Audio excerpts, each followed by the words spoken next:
There it goes. And I'm going to maximize. And I'll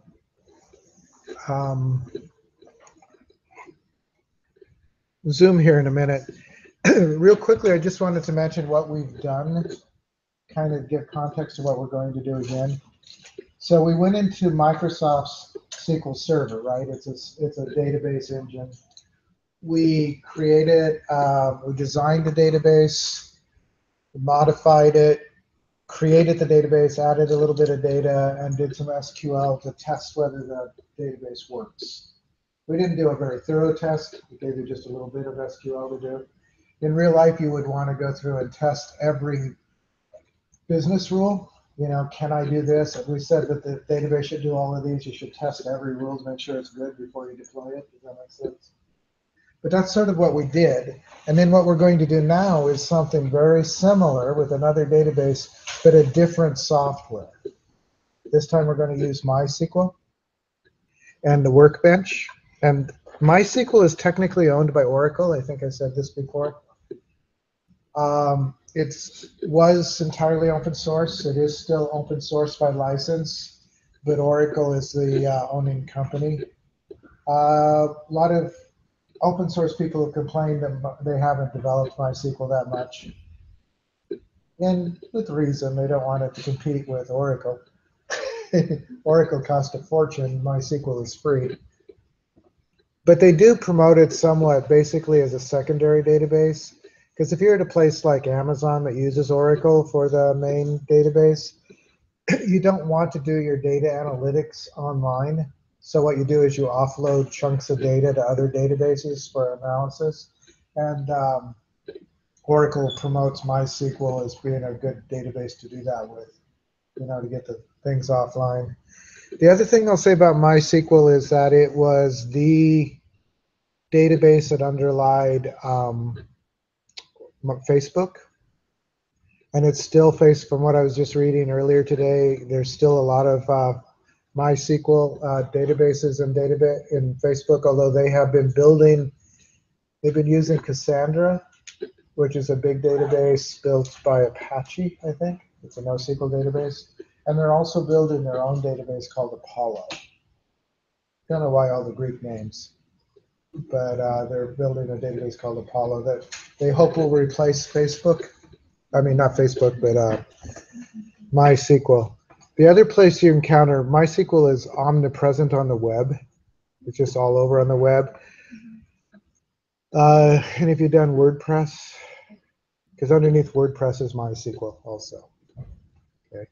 It's not my favorite database, but it's good for what it really evolved to do, which is as a content manager for the web.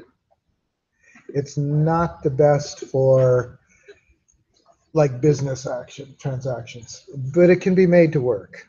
So, and it is a relational database. It is pretty much like SQL Server. I mean, the design is going to be similar of any database. So I'm going to magnify up just for this. I'm going to go down. I usually just do Cortana. I'm just going to do my, and with mine, at least just my brings up MySQL Workbench.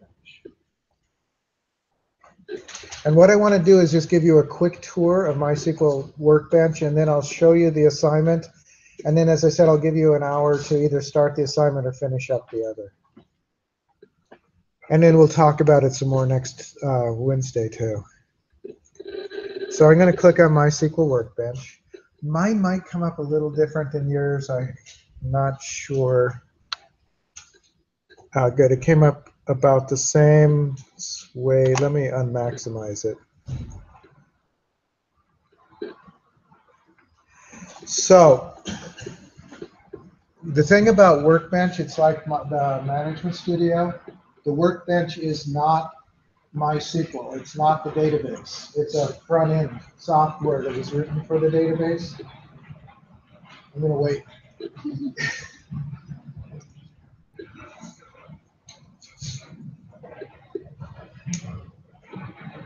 One of the things they said they're going to try to do before next quarter, if we have to be down here another quarter for different classes, is insulate this so you don't hear everything.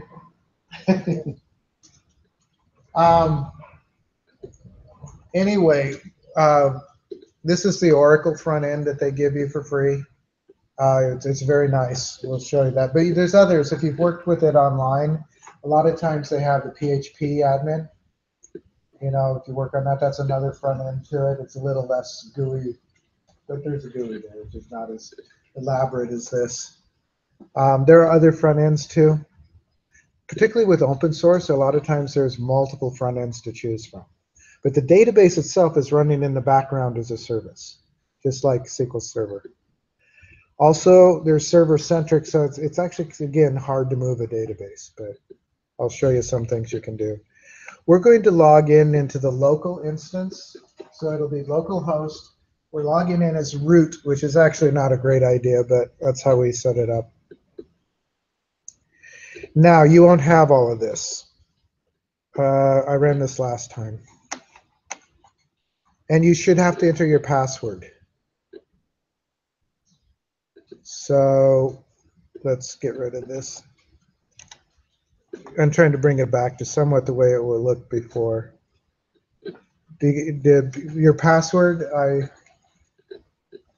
needs to be, do you guys remember it? Because if you don't, you might have to reinstall. I don't know of a way around. I said to use password for the most part. Have you not done it? Go to, I don't think so. We want the community edition. So go to the community.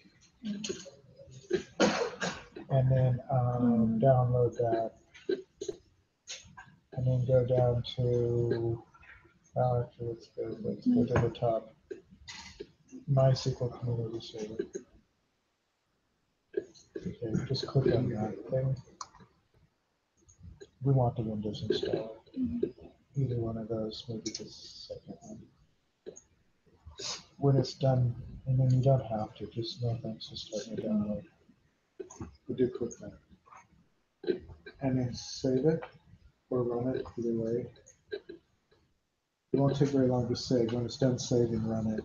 Oh, okay. All right. I'll help other people if you don't have it down too. So this is, how many got in? Everybody got in okay? No? Not really. That's because you should. Yeah, so everything is so yeah, the server, that's a model. So maybe what do we have in the file? Let's do oh, so do you have a login to the server?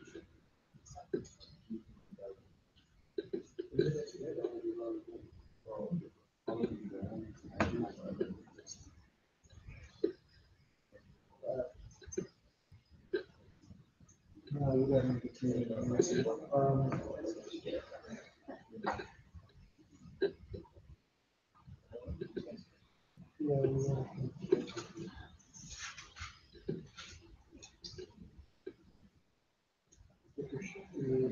those things.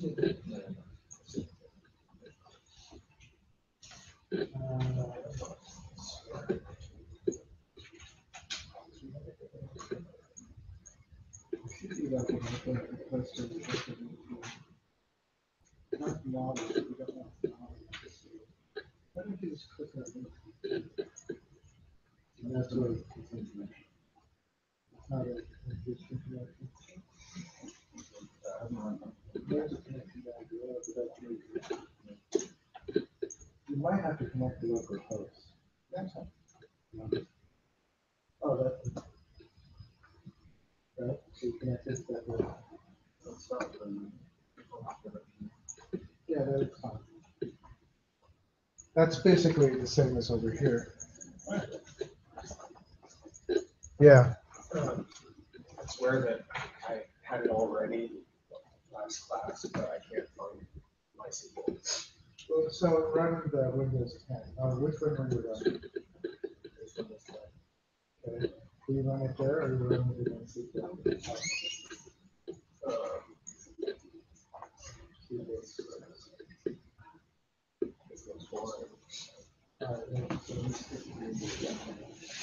think you did this.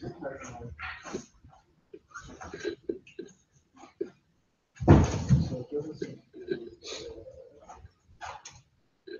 That's it here. yeah, let's try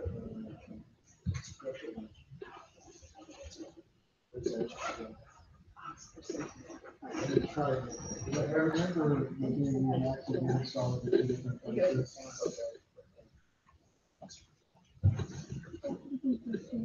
So what was your password? I said use the password. The backup try to keep that as like 0. It's whatever you put in it, and I can't fix it if you don't have it. Wait, no, you don't have to do it.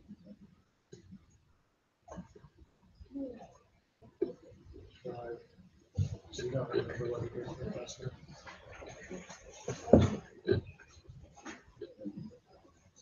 Yeah, they just don't have all. So now I just. Yeah, that's it.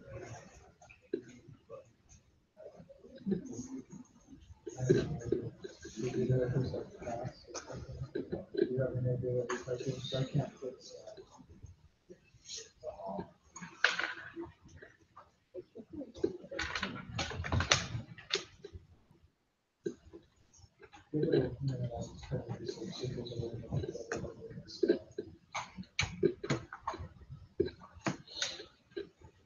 You guys are okay?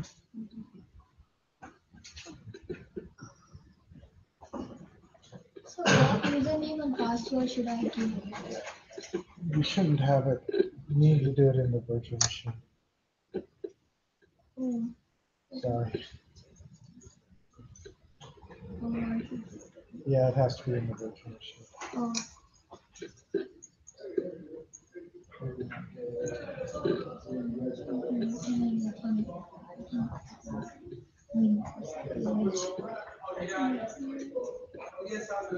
All right. I will see if I can get into that other one. Does anyone know MySQL well enough to know if there's a way around the password? I don't want to spend a lot of time, but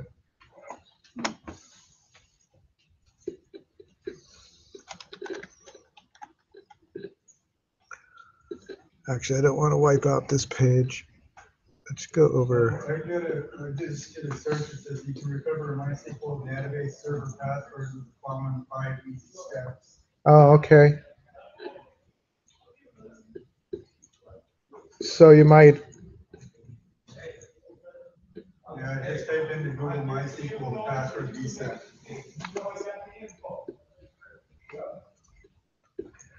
So go ahead and type in the Google search MySQL password. So go to that web.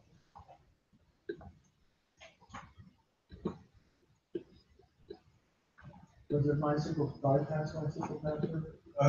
No, it was just MySQL password reset. It looks like it's a command line. Yeah, I'm sure it probably is. And is it in, I'll help you do it in a moment once you get that, but I want to go through the rest of this real quickly. So this is basically, notice that we have down here the schemas. I just want to mention these. These are basically the databases. Baseball I made in the last class, so you don't have that. You should have Sakula, or however you pronounce that. It's a sample database. It actually has a lot of data in it. We're going to mostly ignore it, but if you want to look at it, you can. So if I say use Sakila, semicolon, and hit that, down here it says that it's using. Okay. And then I will do select star. I'm going to do category from category. It's lowercase c, although I think it'll work with uppercase because it worked with the other with uppercase. I'm going to just highlight that and hit that.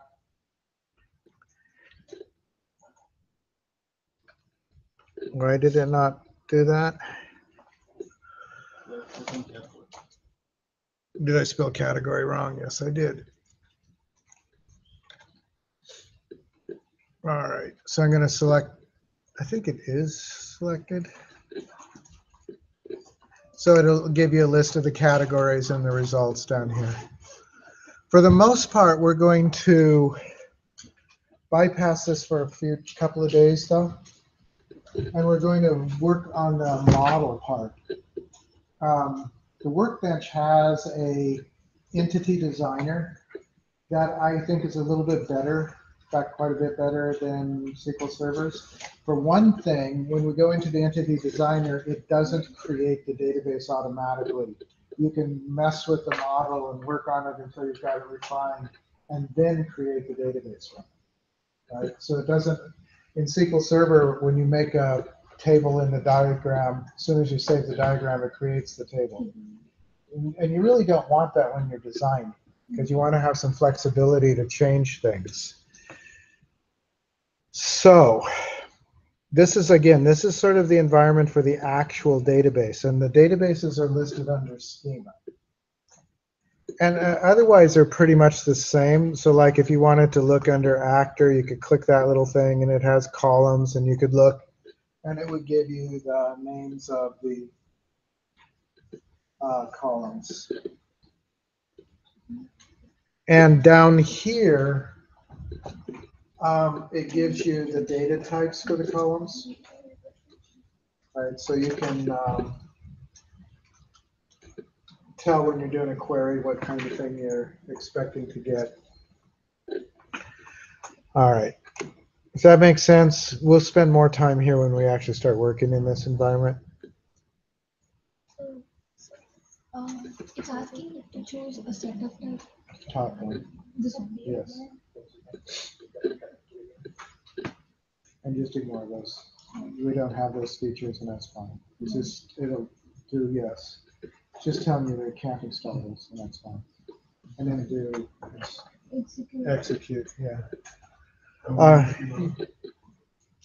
So what I want to do, and where we'll do the designer, is if you go to File, you can do a new model.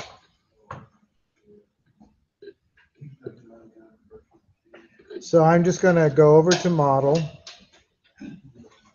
and it'll give you this thing where it says MyDB. That's sort of a default database name. And it gives you some things like you can add tables, add view, add routines, and up above there's an add diagram. First thing I'm going to do is I'm going to double click MyDB, and it gives me some properties down here, and I can do you know, basically a change the name and give it new properties. What do we want to do a database on?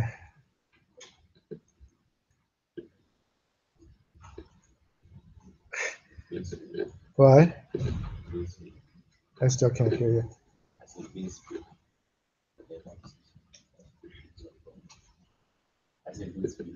Oh, well, we already did that, though, right? We're going to do a different database for this. Yeah. This is just a sample. Yeah. So we open bench. No, so you want a file. Oh, and it's not in, yeah, Workbench. I think I downloaded. Yeah, you should have. MySQL Workbench. Go for my. Type my.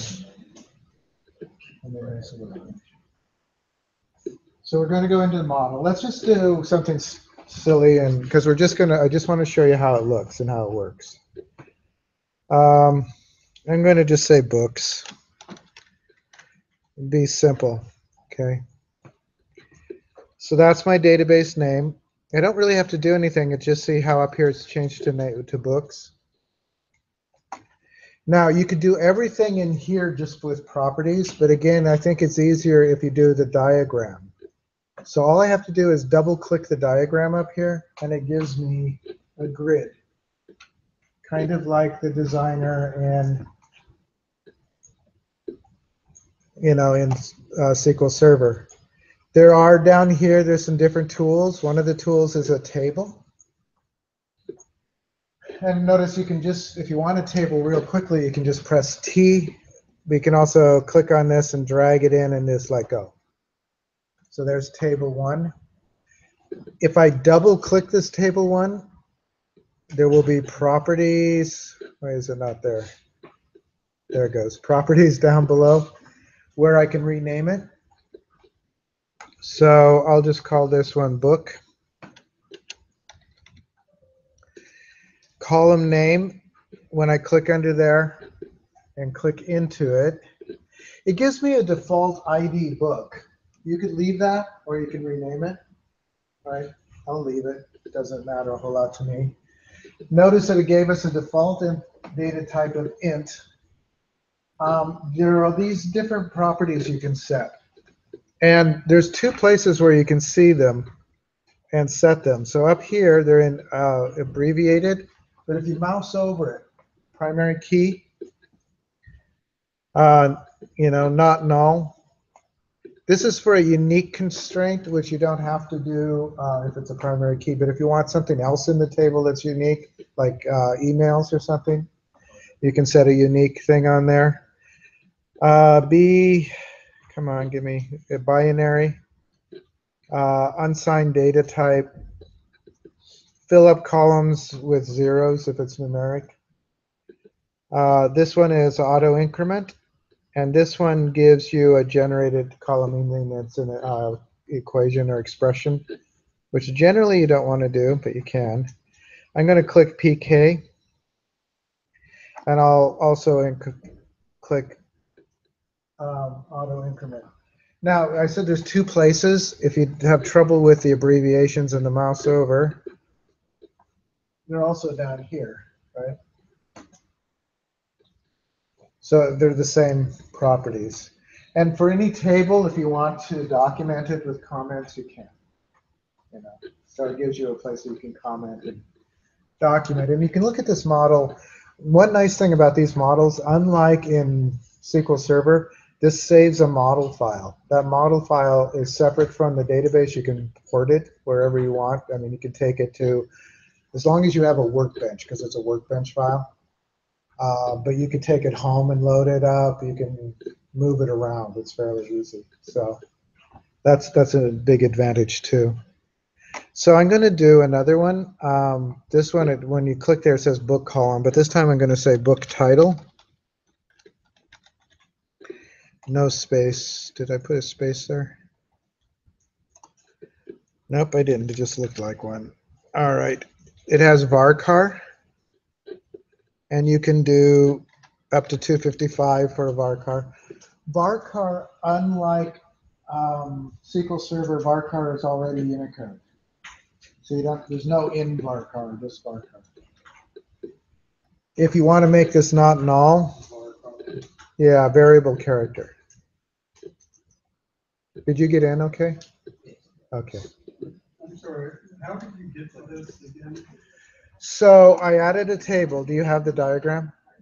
No, I'm not even, I couldn't open that. So let's see where you are. Yeah, it's not even. No,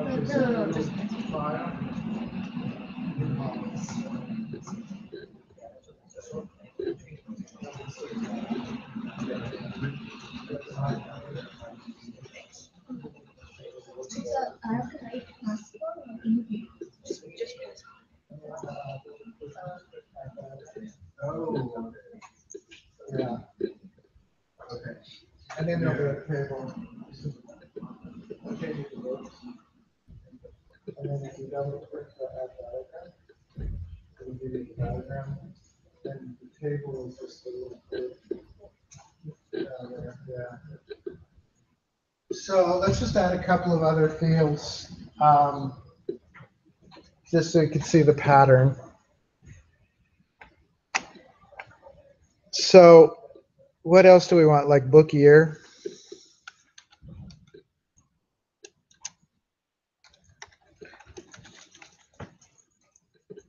I might change this to int. And there's a whole bunch of data types here. I'm only putting the year in. If I were putting the whole date in, I would put the date, but I'm only putting a year in, so I did int. Anything else I'd want about a book? Maybe the publisher.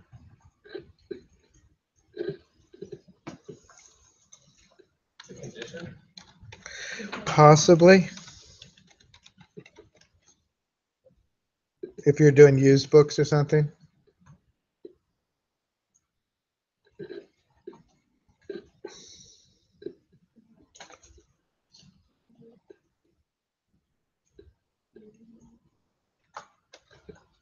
So the NN means it's required. And if you leave it blank, it's not required. I'm going to leave that for that one. Because the goal of this is not to make a really valid database. I just want to show you how to do. So I'm going to make an author one. And as I said, if you just do T, does it have to be Shift T? That isn't working. So let's just do drag it in.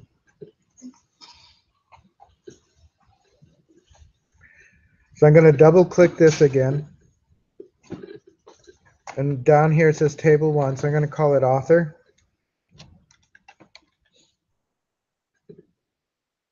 And for the first column, I'll just do ID author.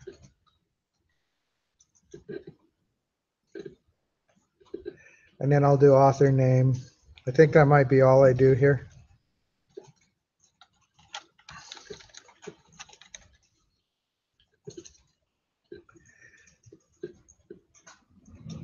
I'll put date entered just to have a date.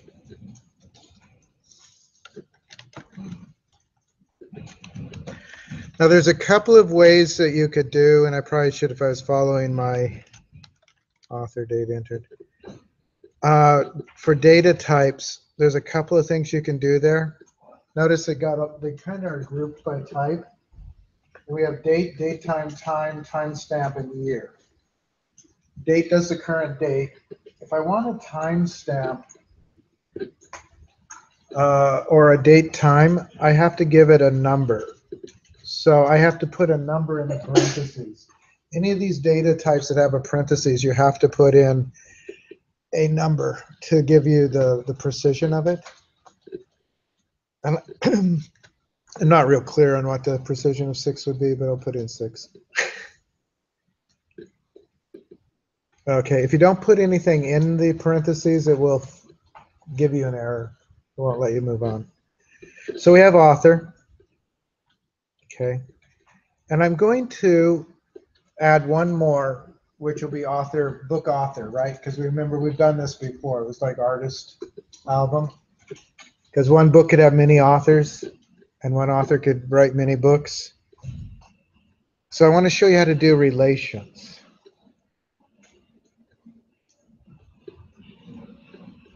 So I'm going to double click this one. I'm going to call it book author.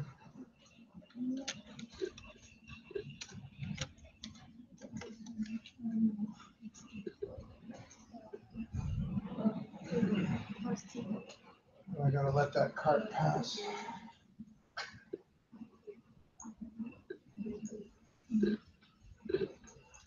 All right. So I want to show you, notice I haven't written any foreign keys in here. You can. There's a couple of different ways to add foreign keys. I'm going to show you the easy one, which is dragging. But you can also come down here, and at the very bottom you have indexes, foreign keys, and etc. And if you go to foreign keys, you can set the foreign keys manually. But I think that the interface for doing that is a little confusing. I'll show it in a moment. I'll drag first, and then I'll show you what it wrote. So, couple of things. There are these crow's feet, right? Use the dashed ones. Almost 99.9% of the time you should use the dashed ones. There is a thing in a crow's foot diagram. It's a very subtle point that I usually ignore, but this doesn't ignore it. The dashed line means that it's a normal one-to-many relationship. The solid line means it's an identifying relationship, which means that the foreign key is also part of the primary key of the child table.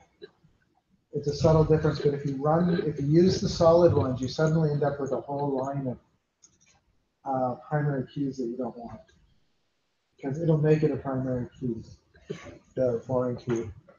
Yeah. So if you did want to do a composite key, So we can do I'll show you how to do a composite key. so you wouldn't use that necessarily. Well, you still would use this for the relationship. Although you could actually for a composite key, no, I still think I'd do this. So, and there's another weird thing here. So I've got this here. Unlike SQL Server, you want to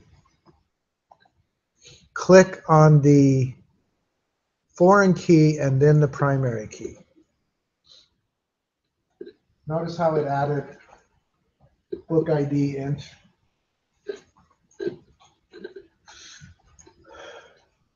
It added its own foreign key. The only thing about it is it's not necessarily named the way you want it to be named, but you could change the name. And I could do the same. I'm going to click on this again, and I'm going to click on the foreign key and then the primary key. It's backwards from the way that SQL Server did it. In SQL Server, you always start from the primary key to the foreign key. In this way, you always start on the foreign key and move to the primary key. Now I have these two fields down here. So if I want them to be primary keys, I can do that. And notice that it did make them solid now, because they are identifying. The foreign key is also part of the primary key.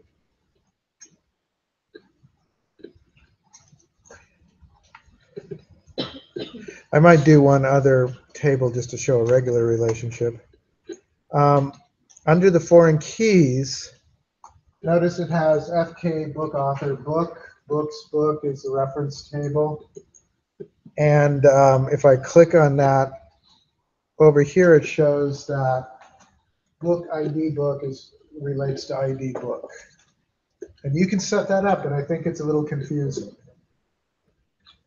The other one, the reference table is books author, and it's author ID author, which is what it put in there. It relates to ID author. So as I said, it's doable, but it's a little confusing sometimes. Let's just do one other.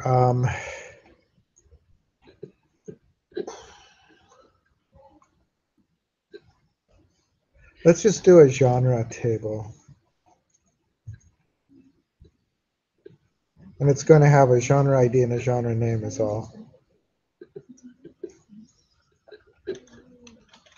And we're not going to assume a multiple.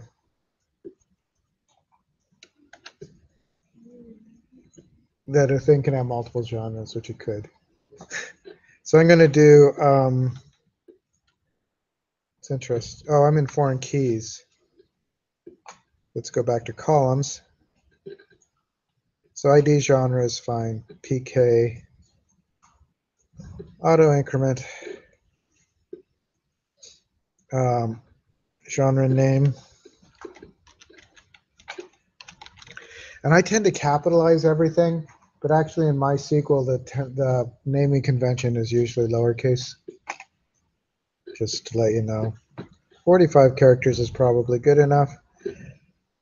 All right, and I'm going to assume that there's just every book is only assigned one genre. It's not necessarily realistic, but I just want to show you the relationship. So again, I'm going to do the dashed line.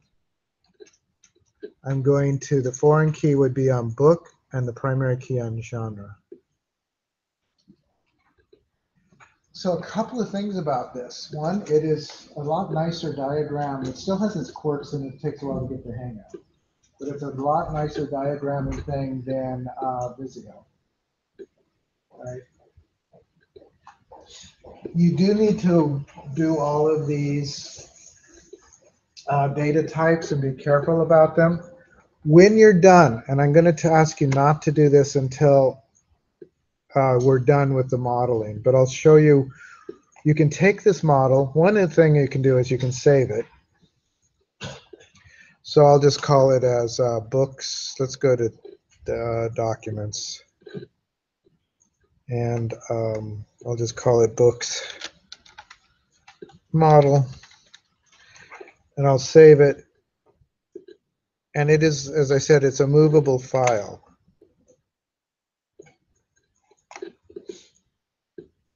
So there's the books model. And it can be done. It can be moved around and it can be loaded into any workbench. Right? So you can bring it up and it'll all be there. I'll show you, I'll close this out and do that, or bring up one of the other ones. The other thing is, having saved it, I can go to database. And again, I don't want you to necessarily do this until we're ready.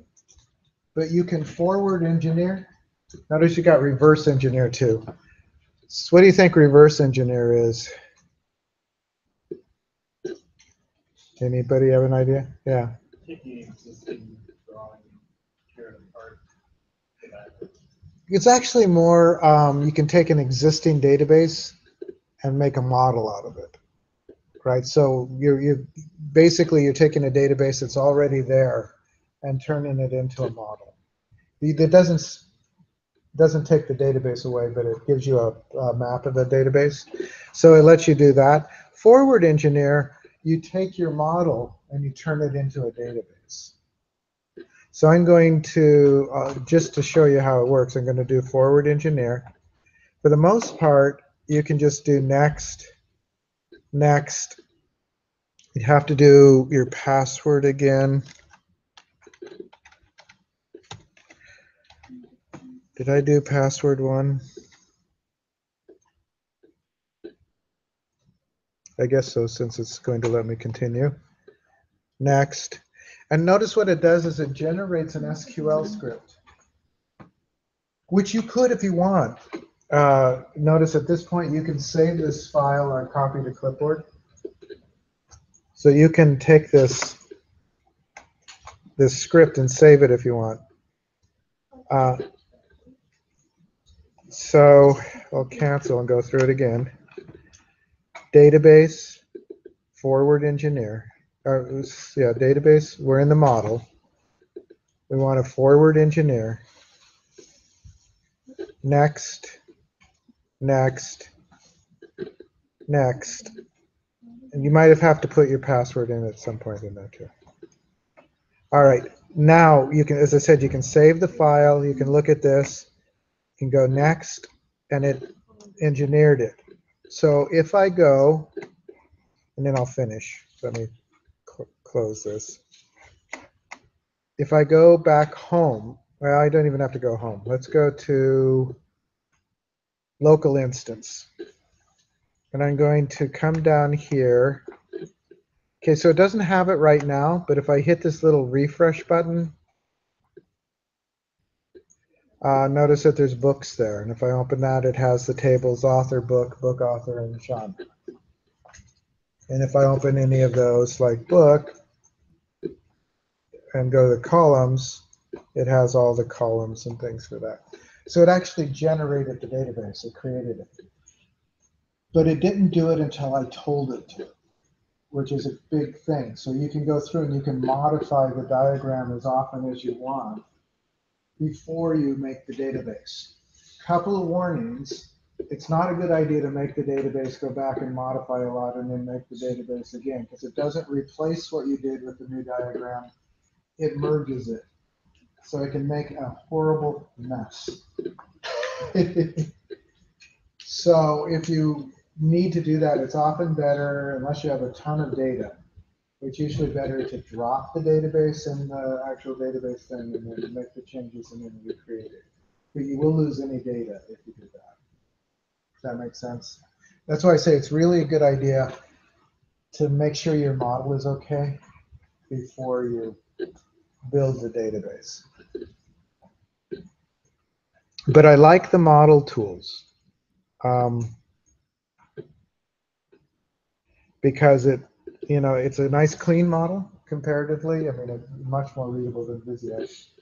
And it lets you build all this, build in and choose your data types and everything else and get it, you know, the way you want it. And then you don't have to copy it back in the way we did last time. You can just do it. Visio used to do that a long time ago, but they decided to make it compliant with the XML file types for graphic programs, and it no longer would work with them. So like SVG and all sorts of other graphic types XML formats.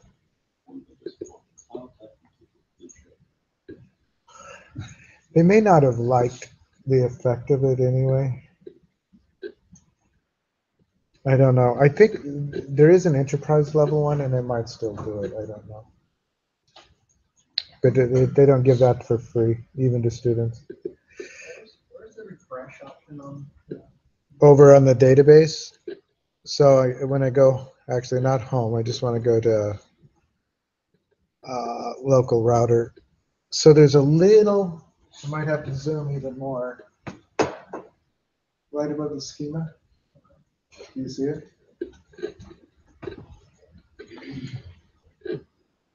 Yeah.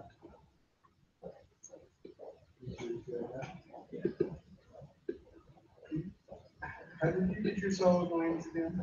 How did I what? One of the many lines. How did they go solid?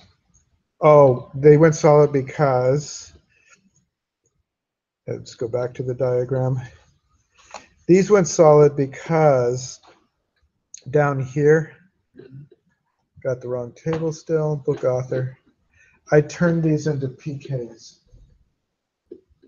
Oh, okay.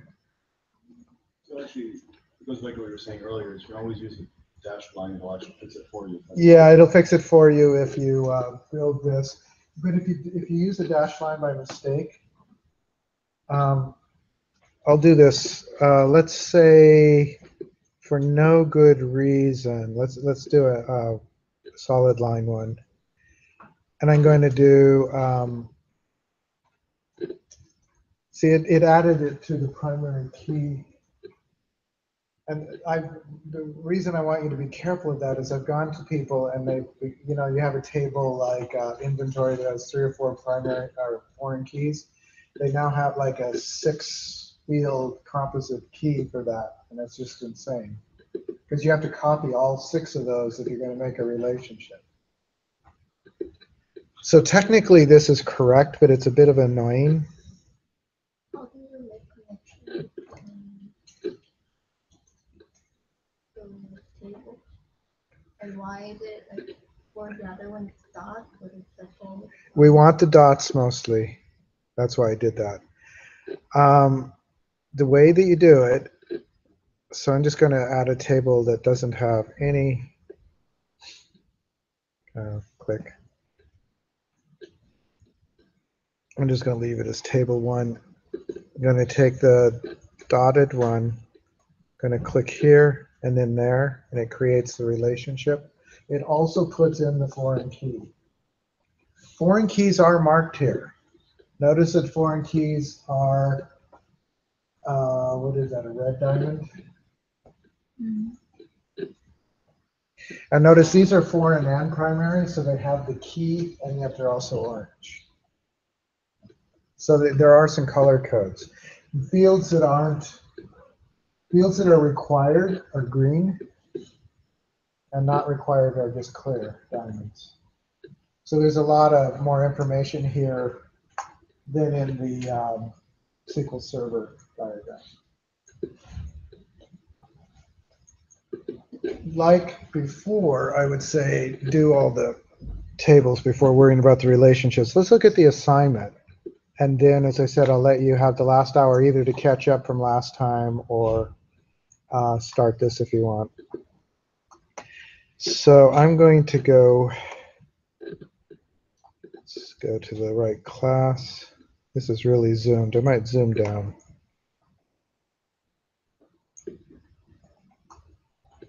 Where is the zoomer? There it is. All right, so let me go to the last 220.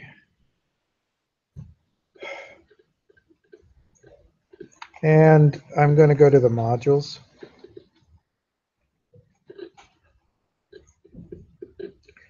All right, so down here, this is the MySQL one. And I'm going to look at the Python Club PDF. And I'll zoom in a bit. Maximize.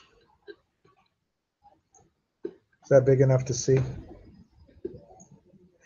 So this is the database that we're going to do next. So we did Vincent's Final, but this is a non-retail one.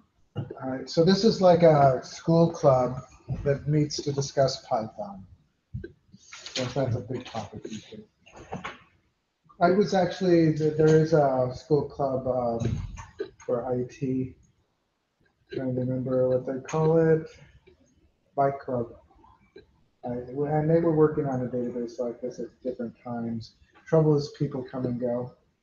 Things get left in various stages of incompleteness.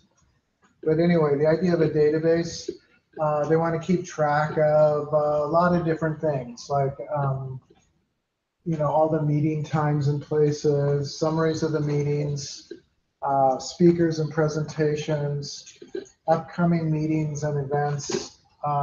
It should also resources and tutorials related to Python, so a list of those.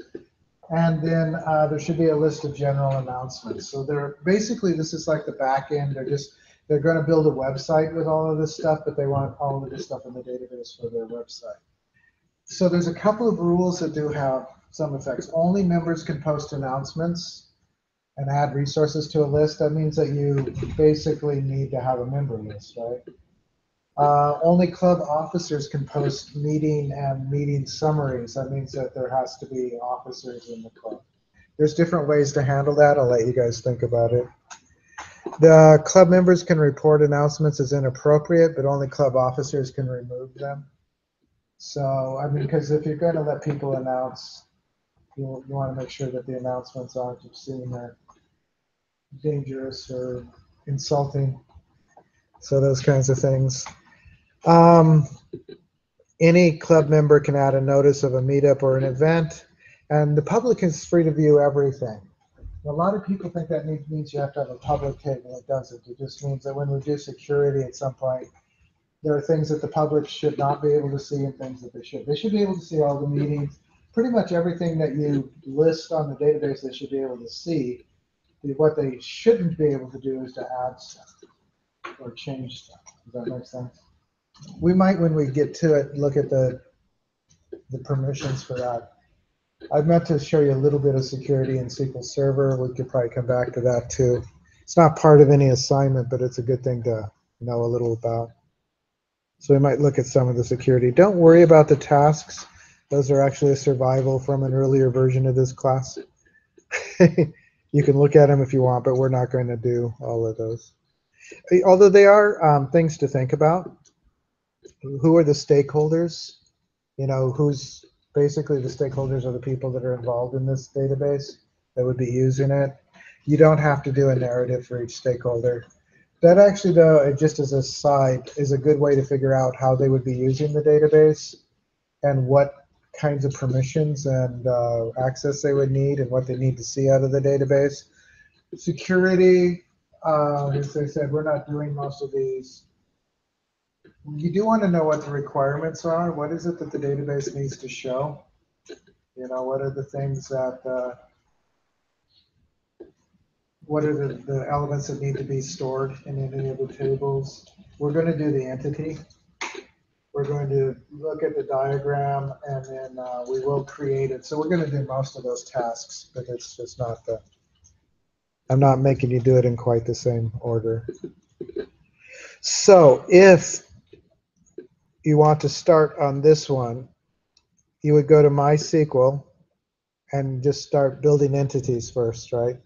Think about what it is. Again, like before, I think it's better if you work in groups. I think the next time I do this, I may enforce groups. This time I've just made them optional. But it's good to talk to people about this because, you know, you get more ideas, bounce your ideas off of other people is always a good thing. I would build the entities before you do the relationships. It's not fatal right now. Don't forward engineer, because the next step, this is like before, this is our rough draft. We'll talk it through, and then we'll build you guys can build a final draft, and then then you can forward engineer. What else do I want to say? Oh, if you're finishing up the other, that's perfectly fine too. All right, if you want to work on the other to finish up. So we've got about an hour left, hour and 10 minutes. Should give you time to get started or finish the other or both. Yeah. Do you want to screenshot of it when we're done? Oh yeah, that's actually a good point.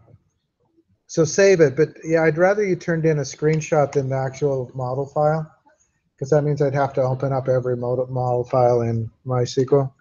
So the easiest way again is snipping.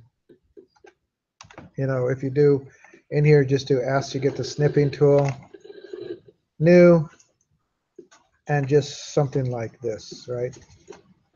And then save it and then post it up. That would be fine for the draft one. You're not talking this specific example. You're No, I'm not talking about this specific example. I'm talking about the Python Club one. And you don't have to finish it today. There will be some time to work on it Wednesday too. And if you do finish it today, I guess that's good. But I may this time. It's depending on time. Instead of a whole class review, we might do that too. But I might come around if you're done and just do an individual talk through. You know, because you'll be finishing at different times, I think. After you've turned it in, and I'll try to comment a little bit on each one this weekend, but it will be this weekend probably before I have time.